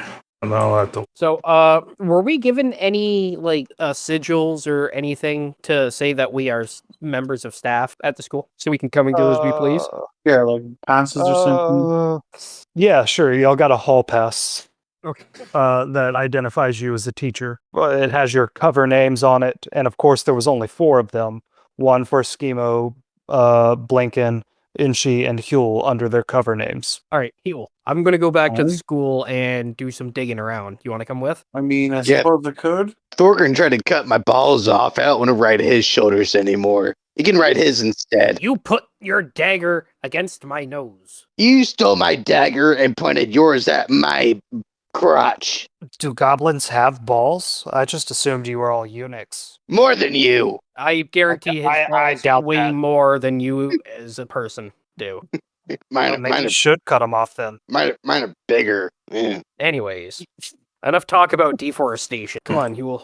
What are you digging for? Well, I was thinking that you and I could go sneak into that Castellanter girl's room. That sounds very inappropriate when I say it out loud. Yeah, it does. The Castellanter girl does not stay at El Torchel Academy. Yes, She would but be the room staying she at was the in. Castellanter's house. Okay. I want to go sneak into that room that she was occupying at the time and see Okay. if we can find that, instrument that I totally didn't forget the name of. Golden axe. The golden axe. Yes. You say that out loud by Schemo? I would. Shit. Well, I mean, if Thorgrim didn't say it out loud, you wouldn't have responded to it, Huel. Okay, yeah. I stepped to the side with him, maybe. I might have forgotten. Yeah, Okay, but the yeah, title y'all- character, right? Like, But Huel says it out loud anyway, so. I'm at the golden lass, the golden dress, Okay, Schemo's deep in thought about the Castellanter girl as you two are walking out the door, so he doesn't hear that. And she's tugging at Thorgrim's shirt as he's leaving. Can I have my dagger back? You have back when you learn the proper way to hold the dagger. Can I have my dagger back? I'm just Please. walking. And she's holding on to his shirt. Please. Come on, I can Thorgrim. He walk doesn't have along. much. I'm gonna walk with you, just holding onto my shirt. He's was got dragging yeah, in the dirt. He's got his little book that he draws in and his knife. Come on, that's all he has. Please, I just want my dagger. He doesn't even hold the dagger right. He was holding it by the blade. He wasn't even holding his book right. He was holding it upside down. Please, I want my dagger. Can I reach for his book? It's in his pack. Okay, I'm just gonna keep walking and drag him along. Okay, Inchi, are you going to go with them to get your dagger back? And she's just holding on to Thorgrim's shirt and dragging his heels in the dirt. But I Yeah. guess. Yeah, Thorgrim weighs more than you, so he can drag you along. Okay, looks like thought- Inchi's going back to the school too. Well, bring And him she as has well a come second too. dagger. He just wants his other dagger back. Oh God.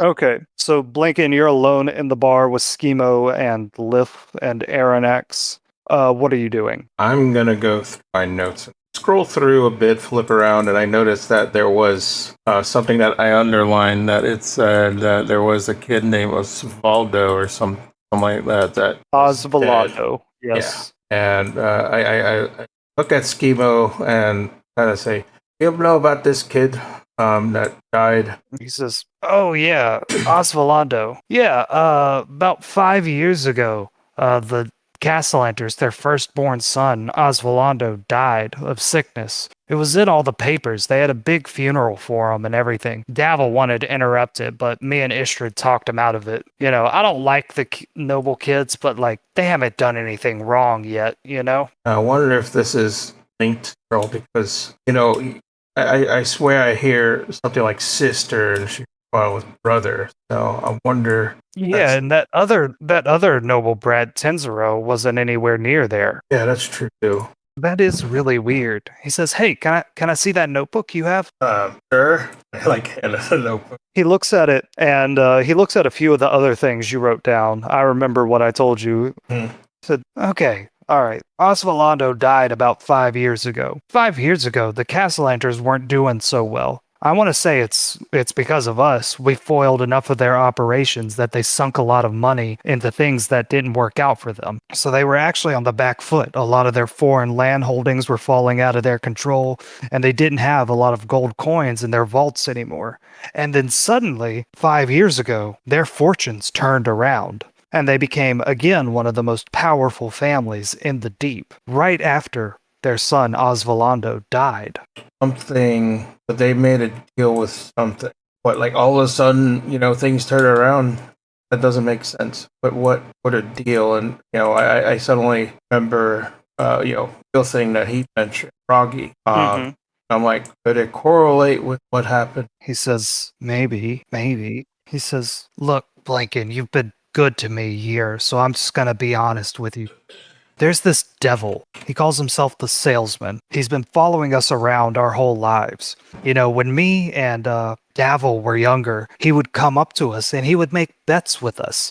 Flip a coin. If we could call it in the air, he would give us bread that would last the night. And then when Istrid and Zaraj came along, we made bets with him too. And as we got older and we got more famous, the bets became bigger and bigger. We started gambling away even years of our lives just so that we could become successful. That's how we got our first show. It was a deal we made with him. We had to steal something worth 50 gold coins each and give it to him. He calls himself a deal maker. And as we got older, and as Froggy came along, he convinced us to stop working with him. He said it was dangerous. But the deal we made the night Froggy died, we were fighting Manshoon. And it wasn't just Manshoon, it was 2 other clones of Manshoon, and we were down on our last legs. We didn't have any spell slots. Our health was really low. And there he was, the deal maker, the salesman, in his little top hat and his fancy coat and his charming words. And he told us, if I pick one of your souls at random to take to the hells, I'll give you back your health and spell slots. And the thing about this guy is, he always tells the truth. He'll never lie to you. If he says he's going to do something, he'll do it. So we shook his hand, and he chose Froggy's soul to take to the hells. And we got all of our strength back. And we were able to defeat Manshoon and Victoro and kick them out of Kolot Towers. But Froggy was dead. Dead. Didn't even have a body around for us to bury. And we couldn't resurrect him at all. That's why we need to get back to the Vault of Dragons. The salesman came to Davil and said that if we gave him a portion of the Vault of Dragons, he'd let us buy back Froggy's soul. He says, I know that we're not the only ones he was making deals with. He's attracted to powerful people, and the Castellanters are powerful. Do you think they'd be sick enough to sacrifice their oldest son for financial stability? I mean, you said it yourself, they are pretty evil, so it's possible. My gods. And you remember what she said, right? She said she didn't want what happened to her brother to happen to her. And the Castellanters are also looking for the Vault of Dragons. But they're on the back foot. They don't know where it is because they've never held the complete stone in their hands. Only Xanathar has. You think they're going to sacrifice their other kid to learn the location of the Vault of Dragons? God, these people are sick. And it ties in with whatever Hugh was talking about. Killing her foils their plans. It makes sense. Yeah. Yeah, if we killed her, they wouldn't have a kid to sacrifice. Oh wait, that doesn't make sense. I don't want to kill her. The deal maker he'll never give you the same deal twice. He always ups the ante. Even if you say no, the next deal he makes, he'll want something more from you. So instead of 1 kid this time, I bet it's 2 kids. So if one of them was dead, they wouldn't be able to make that sacrifice. And they wouldn't be able to learn the location of the Vault of Dragons from the guy. So yeah, Huel's vision, if Elzyra gets taken off the table, the Castellanters are on the back foot. And Blinken, roll a perception check on Schemo. Yeah.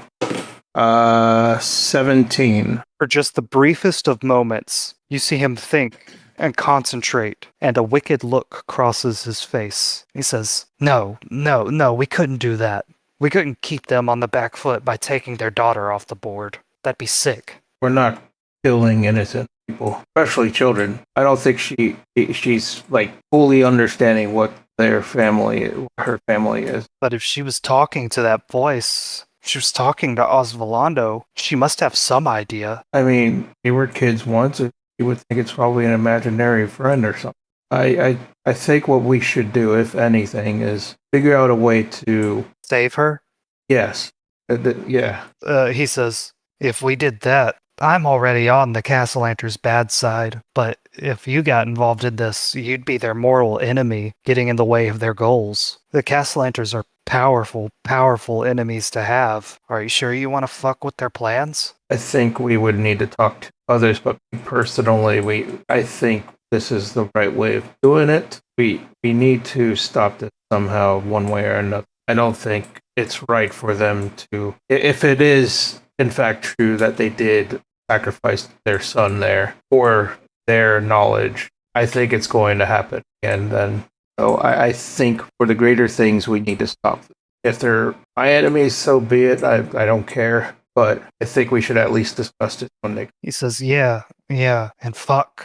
I tried to put it all behind me, but I think we need to find out who the salesman actually is. Didn't I, out of character, didn't I hear, or at least know, Huel kept talking about this salesman too? Yes, the salesman is the person that sold Huel his magical repairing cart. So, in character, I'll be like, we gotta find out something, and then like, Blinken kind of scratching his head and kind of had this idea and say, oh yeah, I think maybe Huel might know something about that. He says, hey man, this guy, whatever he is, he's a real slick talker. He'll always tell you the truth. He'll always honor his part of the bargain, but it's never gonna work out good for you. Yeah. I told Davil to never make a deal with him again, but he went behind my back. And that's how we figured out where all the keys are. Totally agree. I think one of 2 things happen. We save the girl, or we somehow figure out a way to deal with the salesman anyway.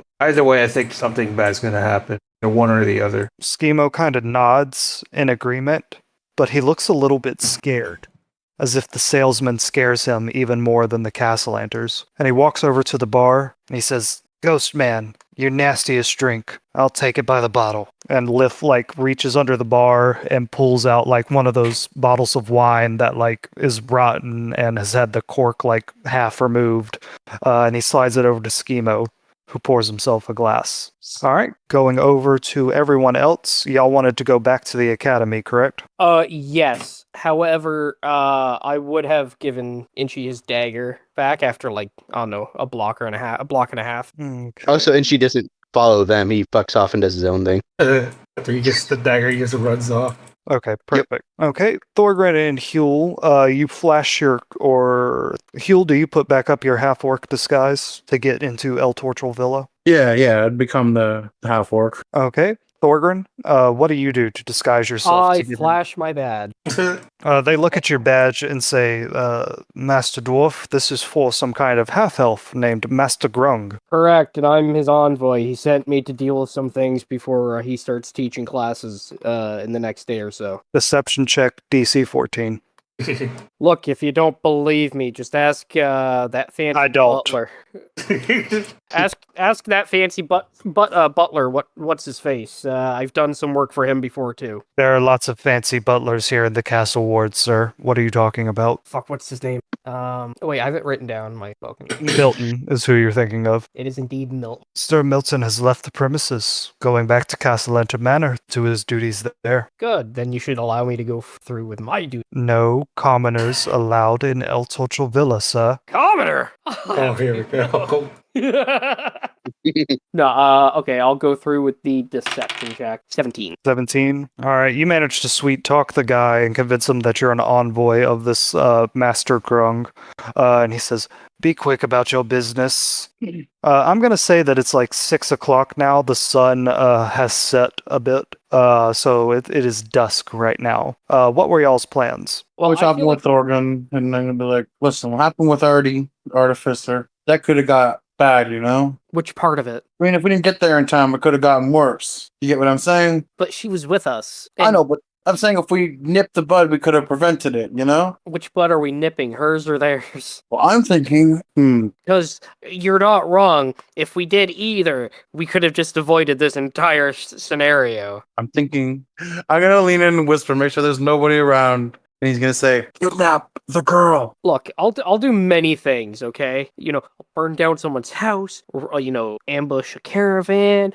You know, I've shivved a dude for looking at me weird. Not my proudest moment, but nowhere in there have I kidnapped a woman. Not my proudest one, Professionals but have standards. exactly. But these aren't professional times. Look what we're dealing with. What would happen? It's If- getting late. Look, the sun's getting low. Well, I'll do this. He snaps his fingers. He casts the cantrip, minor illusion. Okay. Make it seem like there's like a lump. Like he points to like where are we? There's like You're walking bench. towards El Tortural Academy. Yeah, there's benches and stuff around. So he points towards the bench and he makes it look like there's like a person sleeping in like a knapsack or like a blanket. It's like, see? So we'll leave Okay, this. We'll so- kidnap her for the night and before the sun rises, we'll bring her back and we'll interrogate her. Okay, except for the fact that she's not here. She's not here. She No, is she at went her back over house, to Castle Enter Villa. And we came here to look the musical instrument and get some information regarding it. If we wanted to kidnap her, that's something you should have said on the way here after we lost Inchi. So we could Oh, have that's taken exactly- the right turn. That's why I mean- waited until he left to say The Castle Enter's house is in the same ward. It's close by. Oh, I thought we were already at the school. That's my bad. I mean, it's close by the school. You should have just used the minor illusion to fart again. Okay, Be more Yeah, area. that's what it's for, actually. So, do you want to go kidnap her and just not look for the musical instrument? I mean, one, stop whatever the Castellaners are planning, and two, Oh, wait, hold up. Are you just planning on killing her? no. Insight, motherfucker. Go ahead. Inside me. 20. Oh god. Oh no. Huel, are you planning on killing this child? No. Honestly, you'll see. Like even thinking back to the Artificer when you got those visions. Like he was trying to help her out and save it. You know, he's taking Yeah, precautionary measures to like make sure this kid doesn't get hurt or gets used in this plot, whatever they're doing. Oh, Yeah, so you y'all want to kidnap her to protect her. Make sure the Castellaners don't try what they're getting their hands dirty with.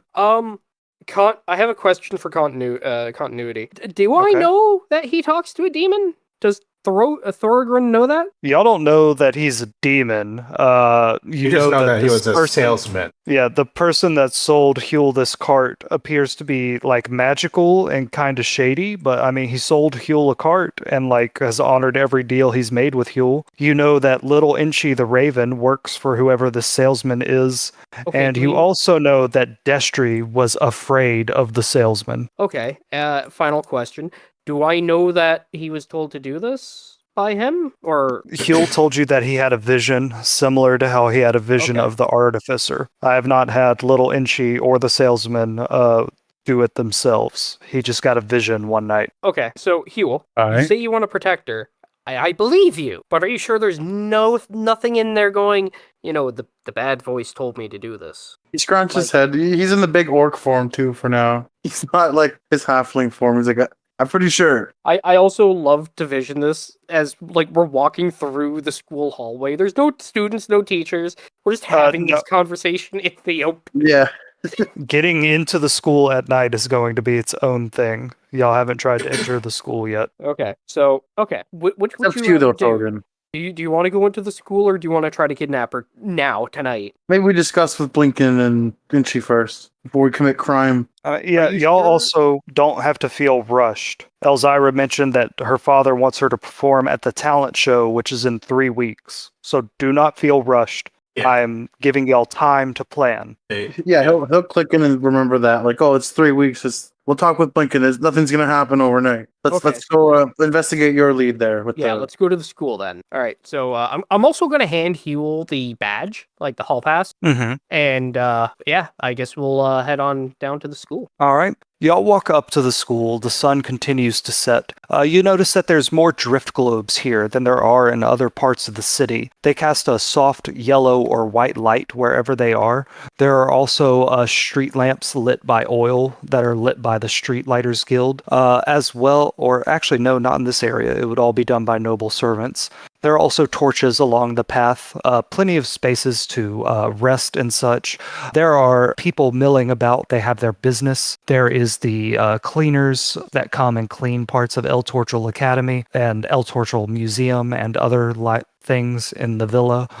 There is also a college here that Dr. Cassie Daniels taught at, so there are, young adults milling about, drinking. You see a couple people clearly on a date, and you walk up to El Torchel Academy for young nobles, and you see that out front, the doors are shut, and standing right in front of them is a member of the Griffin Cavalry. It is a city watch in special golden armor, sitting atop a griffin that is laying in front of the doors to El Torchel Academy. What do you want to do? All right, we're gonna play this one as we did last time. Give him the nod, of course. All right, Huel and I walk up. Could have took the cart at the same time. Sure. All right, so you park the cart, and Huel, as y'all step out of it, you remember the man that sold it to you, the very nice, charming man who gave you a really good deal, You just pay 150 gold coins and 25 coin installments every week, and he gave you little Inchi to ensure that you pay your bills on time. But you haven't seen little Inchi at all today. He wasn't there when you woke up, and he hasn't flown up to you and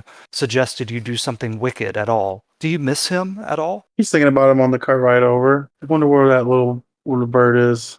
Yeah, you remember the last thing little Inchi told you was that the salesman wanted to sell you a horse so that you wouldn't have to rent one every day from the yawning portal to be able to get around the city. And that plays in the back of your mind. But y'all get out, you walk up to the school, you notice that the doors are closed and this Griffin cavalry rider and his griffin are guarding the door. What do you do? I'm going to take the lead and walk on up with Huel behind us, me, and just stare at the guy as if I'm expected to be let in. He says, Sir, what have your business here at El Torchel Academy? It will have to wait till morning when it is open again. Once the doors are shut for the evening, I am to open them for no one except Lady Faya or the Black Staff herself. What about staff and associates? If you live inside the school, then you should have been here before the doors closed. Again, because of increased security and worries about goblin attacks and ruby rabbits, this school is closed until daybreak, even for staff. Even new hires that didn't know. Especially new hires who didn't know. If you were supposed to be here, someone would have told you to be here. We take the security of the noble children very seriously. Good. Yes. The griffin that he's on, looks at you and, clicks its beak. I mean, surely we wouldn't cause any nuisance. Everyone's gone home. Everything's closed. I mean, sitting there for a second upon your magnificent beast, I could have sworn you almost looked like a gold dragon. And I'm gonna try to bribe him. Oh yeah. If Thorgan is cool, if he catches what I'm putting down. If not, You can put down as much as you want, buddy. The Griffin cavalry rider pets the griffin and says, "You hear that, Beakley? We look like a gold dragon together." The guard clearly thinks you're talking about an actual gold dragon. If you want to bribe him, maybe you need to be more specific. Bribery of a guard is illegal in Waterdeep. I know that's why I'm being very careful how I word it. Yeah, I'm just reminding you. Do you want me just to tell him? Yeah. Thorgan Go ahead. I'm gonna take 10. I'm gonna take a 5-foot step back so I can get a better angle at his face because he's on top of the griffin. We're trying to bribe you. Ready, action, dash. Bill's just standing there. He puts his hand on his sword and he says, "Well, how much are you trying to bribe me with?" Five gold dragons, Let us go in and grab our things we forgot, and then we'll be on our way. He looks at the 5 gold dragons, and he sighs and rolls his eyes, and he says, "Listen, fellas, you're clearly from outside of the city, but I make more than that in a week. I do not need your money. I need to guard these nobles. Now, be upon your way. If you truly have business here, come by in the morning and take care of it. But do not ever try to bribe a member of the City Watch, much less the Griffin Cavalry. And thank gods above that I am not one of the Castellanta's personal guards." Thank you, my good sir. We'll keep that in mind. He he kicks his heels into the griffin, and the griffin stops laying on the ground and stands up to its full height, which is the griffin itself is 8 feet, and then this person is pretty tall, so they're standing they're about 10 feet off the ground. They look very imposing, and the griffin stretches out its wings, and it's wider than the double doors itself. And it goes, Can I look at the griffin from where I'm at and see if there's anything wrong with it? Yeah, sure. What would that be? Perception check. DC 10. Crit 24. Crit 24. All right. So looking at this griffin, you notice that it has a fancy leather saddle that goes around its wings and its chest. You notice that there is some scarring around where those straps are, as if the straps have been on it too tight or as if it's tried to resist before. And also in the back of your mind, you remember it's uncommon to see griffins on the ground here in Waterdeep, as the scent of horses that travel the city will drive griffins into a frenzy. And they don't have any horses here at El Tortle Academy. They've probably forbade horses just to be able to keep this griffin here guarding the school. That's a mighty fine beast you got there, buddy. Yeah, Beaksley and I have been riding together over the city for 5 years. He's getting pretty old, though, so fortunately we were able to get this guard duty on the ground. Maybe some rest and relaxation will do the old man good. And he scratches the griffin at its little crick in its neck, and the griffin pulls away slightly, as if it doesn't like being treated like a pet. So you know how noble these creatures can be, right? Griffins are some of the most majestic creatures I've ever seen. Then, pardon if I overstep, but you know they don't like being treated like pets. It's no different if I were to treat you like a pet to them. He smirks smugly at you at the idea of you treating him like a pet, and he says, "Old Beaksley here and all his brothers and sisters have been specifically bred for the Griffin Cavalry. Beaksley here himself is a 4th-generation Griffin. He is happy to serve the city of Waterdeep, and he obeys my commands." Okay. It sounds like you and him have a strong partnership. So, I know a couple people who could get you very specific items regarding your griffin, if you are unable to acquire them via other means. What items would I need that the City Watch or Force Grey does not already provide? He seems kind of intrigued. Not that this is going to work, but that he kind of wants to see what you're going to say. Well, I guarantee that your griffin could be jealous of, because you have the option daily to go out and get your to get your metaphorical beak wet. And your griffin does not. Not saying that I know of a griffin breeder. If, say, you wanted to have your very own griffin, or have one given to your son, or present it as a gift. Wink, wink, nudge, nudge. Insert. Oh, no way. You actually have this? Oh, shit. So, if you wanted to either make some very, very big bucks, as some would say, I could introduce you to someone who could get your griffin's beak wet if you want. So you're offering him a baby griffin. I am offering to introduce him to somebody who could set that up. I'm offering to be a middleman. Oh yeah. That, my friend, is a curveball I was not expecting. That is awesome. That's fucking sick. So I'm going to give you advantage on a persuasion check. I'm not saying you'll get into the school tonight, But if you do good on Yeah. this persuasion check, this guard will like remember you. And if you actually follow through on this, you might be able to bribe him with this. So here's the persuasion of 10. Shit. Oh, wow. Shit, dog. Could I Oh, absolutely. You could help out, Huel. this is gonna be kind of odd. I was gonna Bardic Inspire him, but could I use my feature of cutting words instead, like make him re-roll the thing? Because the Bardic Inspiration only adds 1d8 to it. Mm-hmm. Wait, before we decide to do that, haven't you said that you've given us inspiration before? I definitely have. I And have y'all never have- used inspiration, nor do I know how much I have. Well, you can only have one. Okay. I said if y'all complete the wicked actions that are over on the side here, I would let you stack inspiration. But just for Okay. character stuff, you only have the one. Okay. Could I use my inspiration? Absolutely. That's what it's there for. Okay. Oh, yeah. That's performance. 14. All right, there you go. He looks at Right. you and he looks intrigued. He says, "Well, my friend, that just seems like big talk. But the way you say it, you seem pretty confident. Yeah, I would like to have my own griffin. I'll tell you what, if you could show me some proof that you could follow through with it, maybe I could get you in one of these side doors here. All right. What was her name again? Just so I can know who to find. My name is actually Griffin McElroy." All right. I'm just gonna like flat face stare at him. Yeah, I I'm know, waiting for it's the funny. punchline. I know, it is its own punchline. Okay. He says, "Yes, it is my real name, I promise you. That is okay. Everyone has My there's name is meaning to Griffin. This is Beaksley." Well, it's better than him being named Mammal.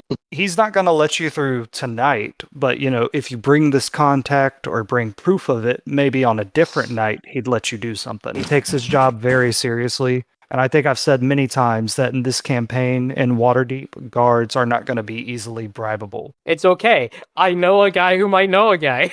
Fantastic. Pulled that background feature out of my ass. You weren't ready for that shit. I was not ready for that shit. That was sick, dude. I want to see where this subplot goes. Okay, so it seems like you're not getting into the school tonight. What would y'all like to do now? And then we'll go to Inchi, and then we'll end the game. Okay. And I suppose we'll head back to the. Well, Manor. I was gonna say I didn't come here without contacts. It'd be dumb to go somewhere without knowing a guy. Mm-hmm. So, how about you learn the art of back alley dealing? We're gonna go and look for for a contact to use for that. All right, we'll pick that up next session then. But Mm-hmm. if we also happen to walk by Zoblaws, Mm-hmm. kind of want to burn that shit down. Okay, that's in the docks ward to the south of the city. You're in the north of the city right now. It would take you about 30 minutes to walk there, 15 minutes by cart ride. You want to go to the dock ward? Hey, we could. We do have a little bit of time left. Y'all Yeah. could also scope out Castle Enter Manor. You're in the same neighborhood. I feel like we should go down to the dock district. Yeah, I'm feeling arson tonight. I'm feeling arson. All right, let's go to Inchi. Inchi, Thorgrin gave you your dagger back after about 5 minutes of you annoying him, and then you walked off and did your own thing.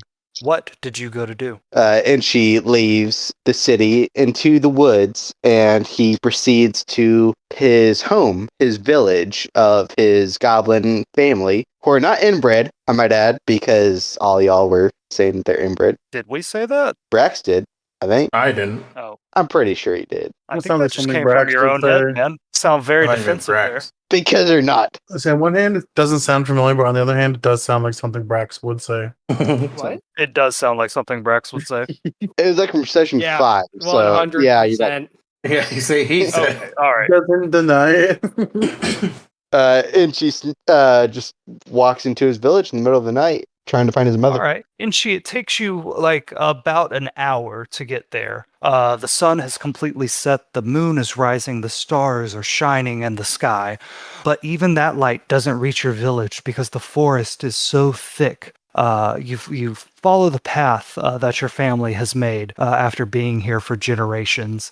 And you notice what Victoro said about the trees. They're so thick. They're so hardy. Even some of your family has made like really strong and sturdy tree houses by nailing planks of wood into these trees. And you've always loved how big they are. You feel like so small and so protected inside this big forest. How do you feel about the idea of it all being cut down, to make wood for nobles? If Enchi is like thinking about it directly, he hates the idea. A couple of those little quote unquote treehouse like ordeals.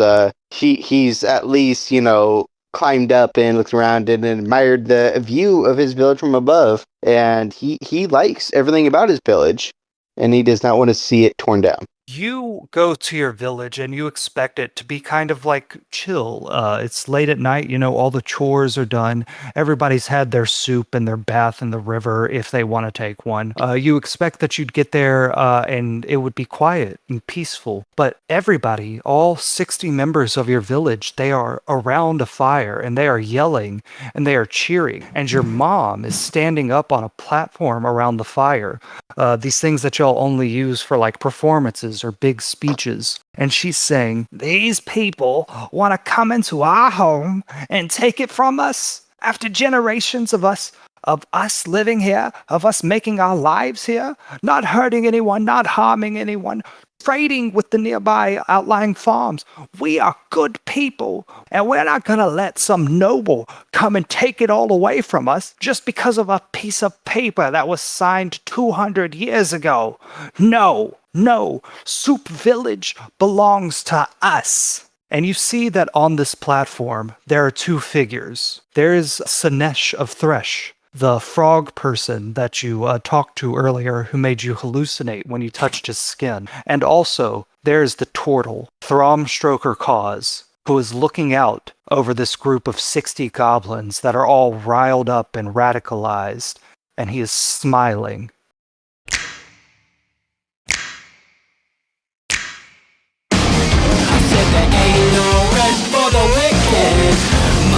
Don't grow a tree. I got bills to pay, I got mouths to feed. There ain't nothing in this world for free. I know we can't slow down and care all about though you know we wish we could. I know there ain't no rest for the wicked until we close our eyes for good. Yule, are you ready? Yule, he's asleep. Kirby, he's asleep. Maybe he's speeding his meat. Chewy.